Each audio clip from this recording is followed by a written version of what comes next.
시청자 여러분 안녕하세요. 경제 아나운서의 개념 있는 토크쇼 경계톡 시작합니다.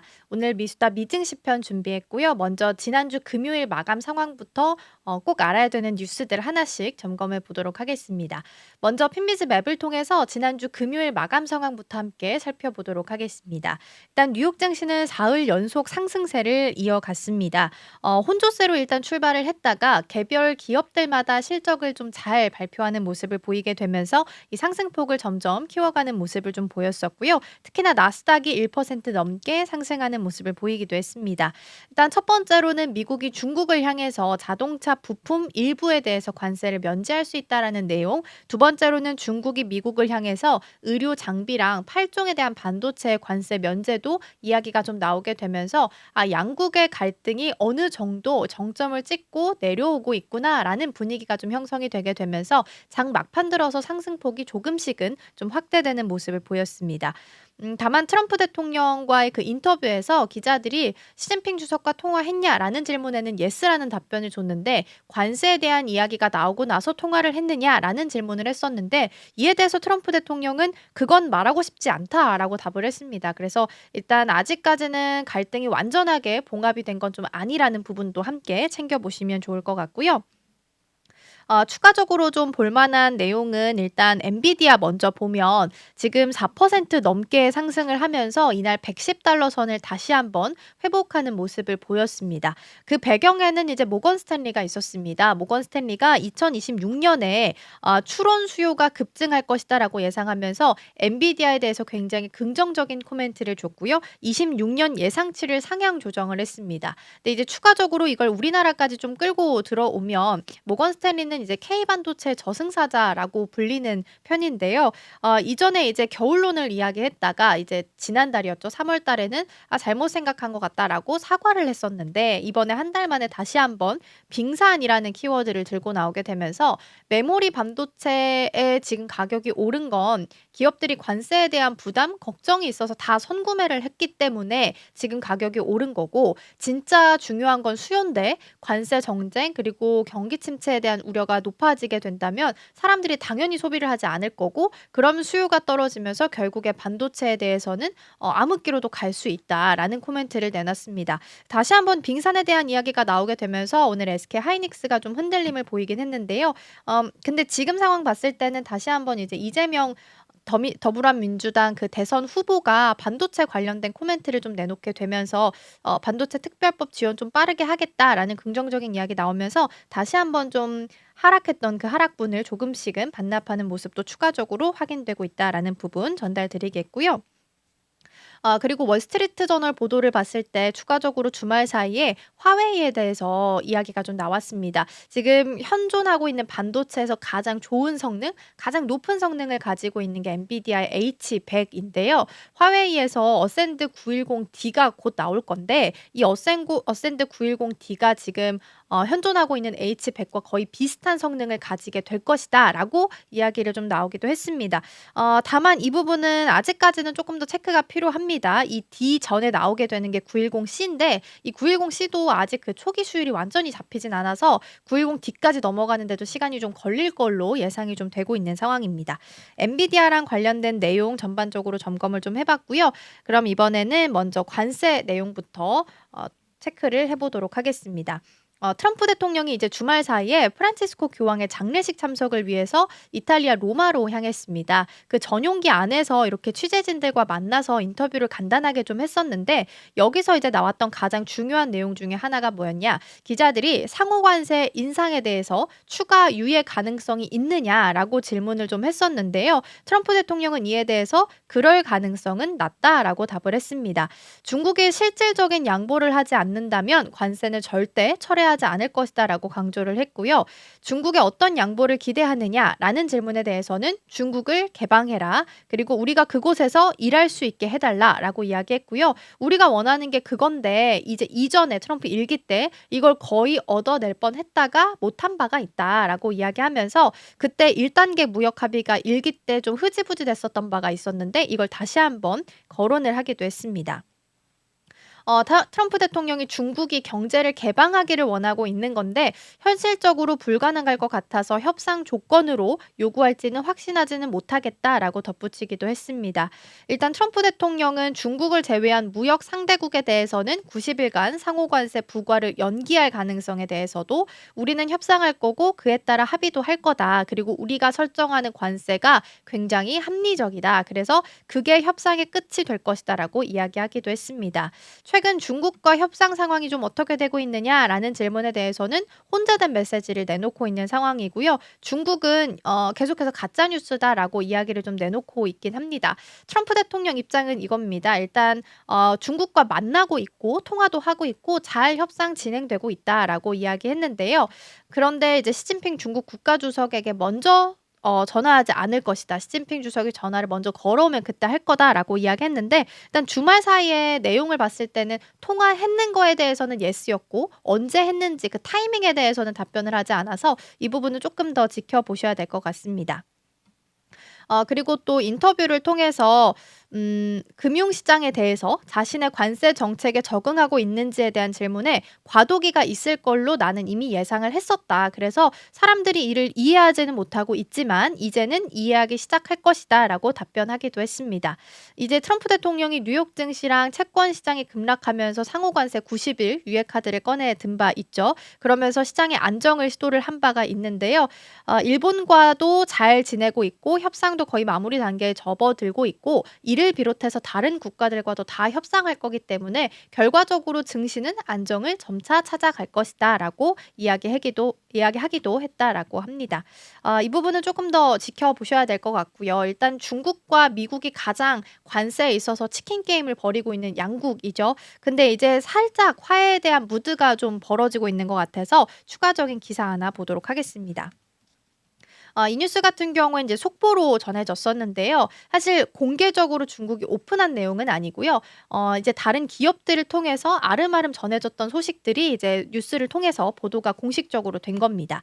미국과 중국의 무역 갈등이 어느 정도 타협을 좀 맺고 있나라는 기대감을 좀 갖게끔 만드는 뉴스기도 했는데요. 중국에 대해서 관세 인하 의지를 좀 트럼프 대통령도 어느 정도 시사를 하고 있고 유화 제스처를 내놓게 되면서 중국도 이에 대해서 화답을 하듯이 일부 미국산 제품에 대해서 125% 추가 관세를 이미 철회했거나 혹은 철회를 검토하고 있는 것으로 알려져 있습니다. 말씀드린 것처럼 공식 발표는 아니었지만 이미 무역 현장에서 이런 부분들이 좀 이루어지고 있는 것으로 보이고요. 에테인이나 의료 장비 같은 의료 장비에 대해서는 관세 면제도 검토되고 있다라는 게 보도가 됐습니다. 미국산 반도체에 있어서는 8종, 8개 종류에 대해서는 관세 철회 조치가 내려졌다라고 하고요. 만약에 이미 납부한 관세가 있다면 이 납부 관세는 다시 한번 환급이 가능한 조치로 파악이 좀 되고 있습니다. 그러면 이런 내용들이 어떻게 처음에 보도가 됐느냐라고 보신다면 CNN 보도를 통해서 나왔고 CNN은 수입 대행업체가 통관 과정 중에서 이러한 통보를 받았다라면서 당국의 공식 발표 없이 조용조용히 이런 조치들이 이루어졌다라고 짚기도 했습니다. 일단 중국은 반도체 산업을 좀 굴기를 시키기 위해서 굉장히 노력을 많이 하고 있는데 이번 조치가 인텔이나 텍사스 인스트루먼트, 글로벌 파운드리 같은 미국의 반도체 기업에게는 반대적으로 이익이 될 것으로 전망이 좀 되고 있는 상황입니다. 앞서서 말씀드린 것처럼 에테인이나 아니면 의료 장비는 일단 관세 면제가 들어간 것으로 좀 파악이 되고 있는 건데요. 아무래도 중국 당국도 의료 장비나 에테인 같은 경우에는 미국에 굉장히 의존을 많이 하고 있다라고 합니다. 그래서 관세를 면제해 주는 방법을 검토를 한 것 같고요. 중국의 병원들도 GE 헬스케어나 아니면 MRI 장치 같은 걸 많이 사용하고 있다라는 부분도 함께 체크가 좀 되고 있습니다. 더불어서 이제 중국 당국이 항공기 임대에 대해서 관세 면제를 좀 검토하고 있는 것으로 좀 소문이 돌고 있는 상황인데요. 앞서서 이제 보잉 항공기 완전 노 외쳤던 나라가 바로 중국이었죠. 근데 이거를 이제 직접 소유하지 않고 업체로부터 임대해서 사용 중인 중국 항공사들의 재정적 부담을 좀 덜어주기 위해서 일단 관세 면제 방안도 어느 정도는 좀 검토하고 있다라는 소문도 돌고 있는 상황입니다. 근데 이제 검토라는 건 아직 확정적으로 나온 건 아니기 때문에 실제 면제 조치까지는 좀 딜레이, 시간 부분이 리드 타임이 좀 있을 수도 있겠다라는 부분이 있고요. 골드만삭스는 미중 무역 협상이 긍정적으로 만약에 진행될 경우에는 에테인을 포함해서 LPG에 대한 관세도 면제가 될 것으로 예상을 좀 하고 있습니다. 골드만삭스의 보고서를 보면 석유화학 원료는 역사적, 경제적 이유로 중국의 관세 면제 리스트 최우선 목록에 오를 수도 있다라고 이야기했고요. 실제적으로 트럼프 일기였던 2018년에는 기존 규제에서도 면제된 바가 있다라는 부분도 함께 보시면 좋겠습니다. 일단 중국 세관 당국인 해관 총서가 있는데 여기는 이제 경제랑 무역을 담당하는 곳인데요. 공식적인 입장은 내놓지 않고 있고요. 반도체 면세 조치랑 관련해서 내용을 보도했었던 중국의 차이징의 기사는 현재 삭제된 상태다라는 부분도 함께 보시면 좋겠습니다. 일단 미국 상대적으로 중국은 굉장히 체면을 중시하는 국가이다 보니까 이런 관세 면제 조치 또한 굉장히 조용히 이루어지고 있는 것으로 보이고요. 주말 사이에 있었던 단독 뉴스를 본다 하더라도 중국은 그동안 미국과 우리 협상하지 않고 있다. 그거 가짜 뉴스다라고 이야기를 했었는데 사실 단독 뉴스긴 합니다만 중국의 고위 인사들이 미국 재무부를 방문하고 있는 것으로 사진으로 확인이 좀 됐습니다. 그 말인즉슨 일단 겉으로는 아니다라고 이야기하고 있지만 물밑에서는 계속해서 협상을 좀 벌이고 있는 것으로 확인이 좀 되고 있다라는 부분 함께 보시면 좋겠습니다. 관세 전쟁에 있어서 가장 키포인트로 키를 잡고 있는 게 스콧 베센트죠. 지난 23일에 양국의 관세율에 대해서 양측 모두 지속 가능한 수준이 아니라는 걸 알고 있다라고 이야기했습니다. 그걸 조금 더 크게 확대 해석해 본다면 둘 다 지금 너무 세게 숫자를 부르고 있는 거고 계속 치킨 게임을 벌이다 보면 양측 다 피해기 때문에 결과적으로 어느 날 어느 순간이 됐을 때는 일정 부분에서 합의를 볼 것이다라는 것으로 합의를 좀 귀결을 할 수 있을 것 같습니다. 그래서 전반적으로 분위기가 조금 더 긍정적으로 만들어지고 있다라는 부분 함께 보시면 좋을 것 같고요. 세 번째로는 이번에는 관세에 따라서 반도체 시장이 좀 어떻게 변할까 이 부분 추가적으로 좀 보도록 하겠습니다. 칩스법에 대한 우려도 여전히 있는 상황이고요. 중국을 옥죄면서 미국 또한 어쨌든 중국을 스스로 자립할 수 있게끔 만들어주는 계기가 되고 있다라는 비판의 목소리도 받고 있는 상황입니다. 그리고 더 넓게 봤을 때 글로벌 시장으로 봤을 때는 반도체 시장도 또한 이제 불확실성에 휩싸인 상황인데요. 미중 갈등 심화로 만약에 평균 관세율이 40%를 넘어서는 경우에는 내년에 이제 반도체 시장에 대한 규모가 우리가 예상했던 것보다 한 34% 정도 감소할 수 있다라는 분석이 지금 제기가 되고 있는 겁니다. 이게 지금 테크 인사이츠라는 시장 조사 업체에서 나온 그래프를 제가 가지고 왔는데요. 일단 전 세계 반도체 시장은 미국 관세 영향에 따라서 움직이고 있는 상황인데 관세 시나리오에 따라서 지금 보이는 겁니다. 만약에 관세 영향이 굉장히 심각해진다라고 하면 가장 마지막 부분에 있는 빨간색 라인을 좀 보시면 될 것 같고요. 만약에 매출이 기본 가정 대비해서 크게 줄어든다라고 한다면 파란색으로 좀 보시면 될 것 같습니다. 그래서 미국의 관세 정책 발표에 따라서 만약에 빨간색 라인대로 가게 된다면 기존 예상치 대비해서 34% 정도 떨어질 것으로 예상이 좀 되고 있습니다. 예상치가 올해 7,360억 달러, 내년이 한 6,990억 달러로 예상이 좀 되고 있는 상황이고요. 만약에 이렇게 가정을 할 경우에는 올해 상반기에 스마트폰, PC, 반도체 등 고객사의 재고 확보 추세가 두드러질 것이다. 그리고 하반기에는 데이터 센터용 반도체는 여전히 강세를 유지하겠지만 전자제품 출하량이 둔화될 것이다라고 설명을 하기도 했습니다. 그리고 만약에 이게 관세가 100%를 넘어가게 된다면 관세율 전반이 40%를 넘을 경우에는 반도체 장비 시장 또한 하락세를 면치 못할 것이다라고 이야기하기도 했고요. 이 경우에는 하이퍼스케일러 수익이 압박을 좀 받게 되면서 데이터 센터 자본 지출이 감소하게 될 것이고 올해 하반기에는 GPU, HBM 수요가 전반적으로 감소할 것이다라고 이야기를 하기도 했습니다.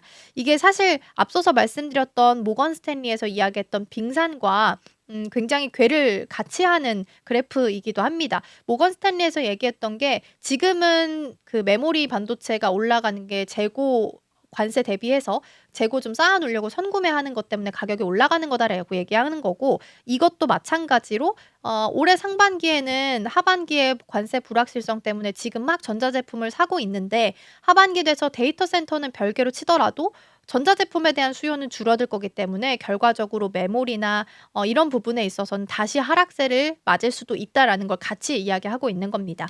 그래서 전반적으로 관세에 대한 리스크가 해결되지 않는다면 한 34% 정도 지금 예상치보다도 하향이 조정이 될 수 있겠다라는 부분도 함께 보시면 좋겠습니다.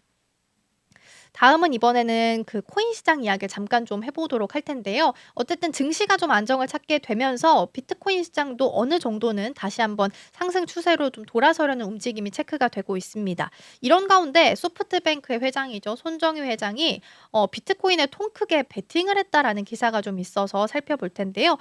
맨 처음에 파이낸셜 타임스의 기사를 통해서 확인이 좀 됐었는데 소프트뱅크가 테더 그리고 비트파이넥스 미국 상무부 장관의 아들인 브랜드 러트닉이 이끌고 있는 캐터 피츠제럴드 증권과 함께 21 캐피털이라는 그 투자 벤처 회사를 설립을 할 것으로 전해지게 됐습니다. 그래서 소프트뱅크가 9억 달러, 테더가 15억 달러, 비트파이넥스가 6억 달러 요렇게 해서 지금 투자할 것으로 보이고요. 21 캐피털에 같이 제공할 것으로 예정이 되어 있습니다. 한 30억 달러 규모로 추정이 지금 되고 있는 상황이고요. 가장 중요한 건 이제 미국 상무부 장관의 아들인 지금 브랜드 러트닉도 같이 여기에 포함이 되어 있다라는 부분도 굉장히 인상적으로 좀 볼 수 있을 것 같고요.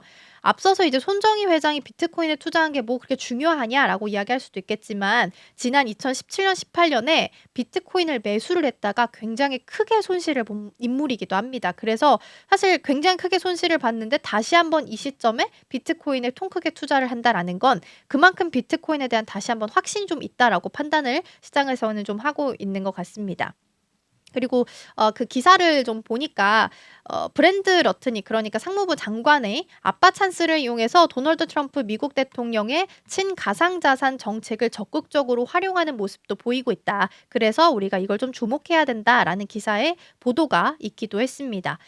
지금 원래 그동안 기술주랑 같이 계속해서 움직이던 경향이 좀 있었는데 여기서 조금 벗어나는 움직임이 같이 체크가 좀 되고 있습니다. 그래서 비트코인과 증시랑 좀 디커플링 되는 현상이 계속해서 나타날 수 있을지도 같이 좀 체크해 보시면 좋을 것 같습니다.